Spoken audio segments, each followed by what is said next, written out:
Do, do, do, do, do, do, do, do. It's just loading. Sorry, it's loading.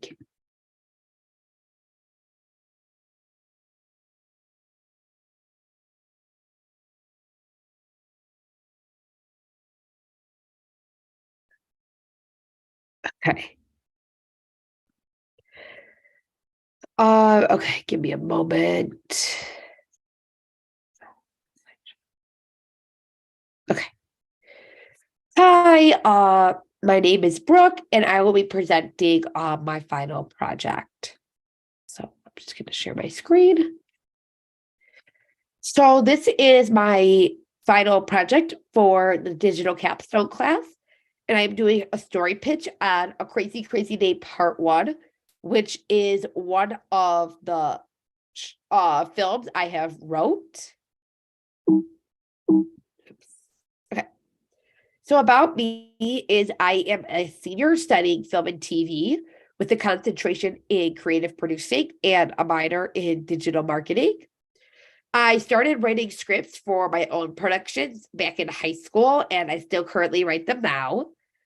This idea came to me after seeing one of my friend's productions of a show, and her script was all original minus the songs, and she had as the show had Defy Gravity from Wicked, and the lyrics were different, etc.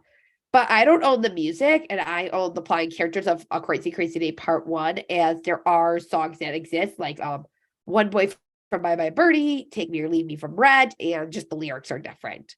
And I love writing my own shows and song lyrics, and I've been doing this for a long time, and I really enjoy it. I still enjoy it to this day. So the log line is a group of friends are enjoying their summer vacation at their friend's house, and they're having a great time. But when a group of bullies arrive during their summer fun, the bullies want revenge on the group of friends, especially the main character. So the pictures are the group of friends having fun in the pool, and then the bullies. So the genre, tone, and rating. So the main genre of A Crazy Crazy Day Part 1 is musical, romance, action, and comedy. So it's musical because there's songs, it's romance because 6 of the characters are in love, action because there's a big action sequence at the end, and comedy because of the jokes. And I feel like this film gives a great musical and comedy vibe because there are a lot of songs that audience members will enjoy and also recognize, such as there's musical Curse Over Swellview from Henry Danger. There's Born to Be Brave from High School Musical, the series. So there's songs that people will know, and there's also tons of jokes throughout the whole movie. This ending does get a bit sad, and the movie does have a huge cliffhanger, which will have audience at the edge of their seat wanting to know what happens in part 2. And the main rating for this film is R because there is a lot of language and violence during the film. Yes, I know some of the songs are kid friendly, such as the Henry Danger song. There's also some other songs like Frozen, Phineas and Ferb. Like, yes, it is, the songs are maybe kid friendly, but the movie is not because there's a lot of swearing. So our main character of the film is Brooke Swan slash the Dark Swan. So she's the main hero and protagonist of the film. And she's 19. And her main key characteristics are that she's funny, friendly, brave, powerful, and very smart. And then her big desire is to stop Gabby and Gabby's friends once and for all. And she wants to protect from her friends from harm and save her home. So one of Brooke's flaws is she has magic, and that makes her extremely powerful. And she uses it to protect her friends from Gabby's team. And this really relates to the character of Lily, who is also the Squip. And the Squip and Lily are also super powerful with their dark and evil magic. And Brooke's power makes it hard for Gabby and her team to get revenge, but also helps Brooke's team to protect each other. Now, Robin is our other main protagonist in the film and main hero. She's Brooke's best friend and cares a lot for Brooke. She'll do whatever it takes to protect her main friend. She's 19, and her characteristics is that she's funny, she has great ideas, she's honest, caring, and helpful. And her desires is to help Brooke out to stop Gabby and her team. She wants to be a supportive girlfriend to her boyfriend, and support her other friends when times are rough. And one of her flaws is when her boyfriend, Jake, breaks up with her. Robin feels like she has failed and that was all her fault that Jake broke up with her.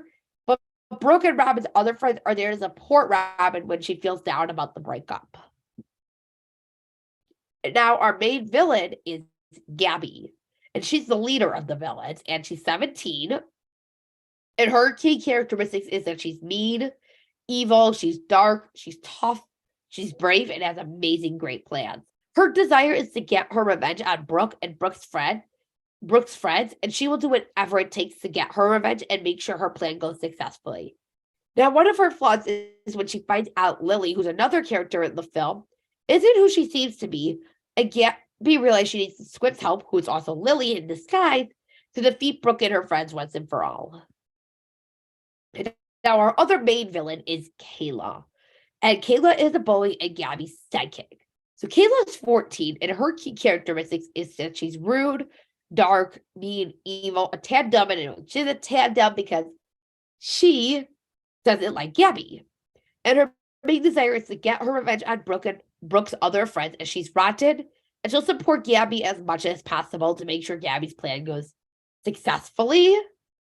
So one of Gabby's flaws is one of Kayla's flaws is she is Gabby's sidekick, but she doesn't really like Gabby, and she wants to do whatever it takes to get her revenge on Gabby. But she also will do whatever it takes to make Brooke and Brooke's other friends upset for her enjoyment because she's really evil. So in the first act, we meet the main heroes, which is Brooke, Robin, Julia, Michael, Jeremy, Brianna, and Jake. And then later we meet the four main villains, which is Gabby, Catherine, Lily, and Kayla. And they're plotting their revenge on Brooke. But once all this is done, we meet Brooke. Brooke and her friends meet two other new friends, which is Ash and Edward. And Ash and Edward know a lot about what's going on, and they want to help Brooke. So they all come up with a team they all decide to come up with a plan to figure out how to stop Gabby and her friends from taking over Hollywood, which is their home. So in the second act, we meet Vince's girlfriend Jessica, and Vince's family. So for part of Gabby's plan, she thinks it will get a great idea to get Brooke and Vince together, as she knows Brooke and Jeremy are together, and Jeremy is Lily's childhood friend. So Gabby and Lily team up to make Vince fall madly in love with Brooke as part of the revenge. But in addition, this also makes Jeremy, Brooke's original boyfriend, break up with Brooke. Sorry, I have a cold. And it also makes Jake, Robin's boyfriend, break up with Robin to bring Brooke and Robin's spirits down as part of Gabby and Lily's revenge plan. So after all this, Gabby and her team up with the Squip, who was pretending to be Lily, and they decided to come up with part 3 of their plan. Brooke and her friends find out Gabby and her gang are on their way to have a huge battle with the heroes, and Brooke and her friends know they have to stop Gabby once and for all to save their home.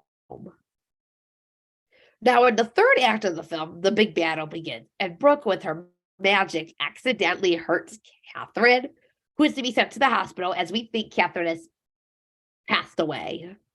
So Brooke and Julia fight Kayla, but Kayla leaves Gabby and the Squip, and she has other plans for herself because she's a bit dumb. But once Kayla leaves, Gabby reveals the Squip took Robin and is about to turn Robin evil, and Brooke knows she has to save Robin.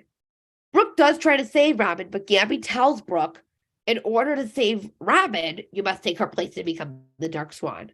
Brooke agrees to do this, and she saves Robin, but once this happens, the Squip dies. Gabby flees to come up with another plan, as she knows this battle isn't over. But before Gabby leaves, she leaves the Squip's dagger, which turned Brooke into becoming evil. Although Brooke is now evil, she promises to not hurt her friends, but she wants revenge on them and hides it from them. So she pretends she isn't evil and at a celebration party with her friends at the end of the film. So the film ends on a huge cliffhanger, letting people know there will be a part 2 to A Crazy Crazy Day, as Brooke does reveal her evil plan to the audience. Yet her friends don't know, but Julia is a little skeptical about Brooke. So these are the crew people I would need in order to make this movie. So a director, which would probably be me, as that's what I would love to do. Producer, writer, assistant director, co-writer, etc. and making sure I can afford all this in the budget and make sure I have a secure location. So I hope to do this is I have to reread my script and edit it as it's extremely long right now. And then I would love to have a few other people look at it, and then I would love to start pre-production on it. So there's a few people I have in mind for some of the characters and crew. And I would love for this to start rehearsals for at least choreography and songs and have a table read in the next probably 2 to 5 years, and hopefully start filming shortly after that is the timeline. It might be longer. I don't know. So that is the prediction. And thank you.